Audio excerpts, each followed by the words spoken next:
ჩემი ბებია ბაბუების თაობა ჯერ კიდევ მოსწრებული იყო არასაბჭოთა პერიოდს. ანუ მათ უშუალოდ ჰქონდათ ურთიერთობა ხალხთან და ყვებოდნენ რას მის შესახებ, რომლებიც საბჭოთა, ანუ რომლებიც თავადები იყვნენ.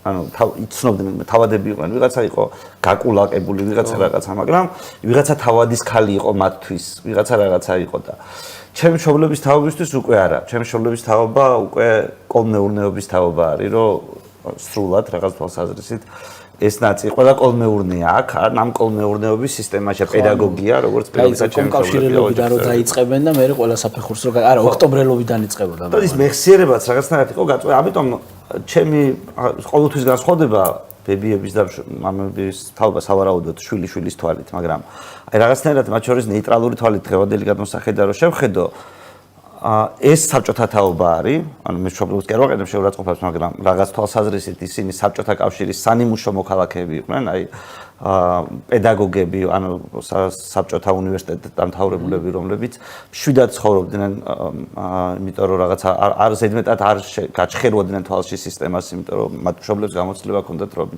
ცუდად თავდებოდა ეს როგორც ასეთი. და შესაბამისად ეს მათში გათვალისწინებული იყო, მაგრამ იმათში მე როცა თან ასაკში შევიდნენ რაღაც საქმეს, საკუთარი ახალგაზრდობა გაახსენდათ, რაღაცნაირად ახსენდებოდათ ის რომ რაღაცა განსხვავებულად იყო, თუმცა შიშიც მეტი იყო. იმ თაობაში შიში მეტი იყო რაღაცნაირად. და მამაჩემის თაობაში შიში უკვე არის არა პირდაპირი, არამედ ვიღაცას რაღაცა დაემართათი უფრო გადმოცემით. და თვითონ რომ ალაგ-ალაგ მოხვედრიათ სახრე, როცა ვიღაც ყოველდღეს დაიჭერდნენ, რომელიც განყოფილებაში და რამდენიმე დღეს რაღაც აყოლყებდნენ. ამიტომ ეს იყო ჩემი თაობა 90-იანების თაობა, ამიტომ ჩვენ ყველაზე გაბედული თაობა ვართ, იმიტომ რომ ჩვენ უბრალოდ ეს საგიჟეთი გვინახავს ბავშვობაში, ბავშვი რო ხარ და ბავშვურად რო დადიხარ, რაღაცა შეერაღებულ ხალხში, რაღაცას ეუბნები რომ ტყვია მომეცი, იმიტომ რომ ეს დღეს ფილმებში თუ უყურებენ და რაღაც წარმოუდგენელი რაღაცა. იცი რომ შენ ბავშვი ხარ და ყველა შეთანხმებულია მინიმუმ იმაზე, რომ შეგნებულად ბავშვს არ ესროლონ, მაგრამ არსებობს ბავშვის გატაცების შემთხვევები, ვისთანაც რაღაცა ეს იყო.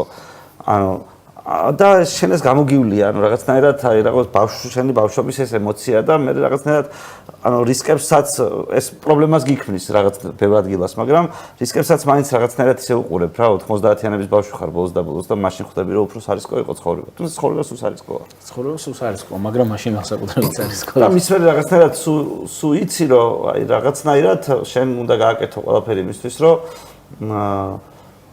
დაცულად იმოძრაო, რითაც ეს შესაძლებელია ეს ნაკლებად დაცულ სამყაროში.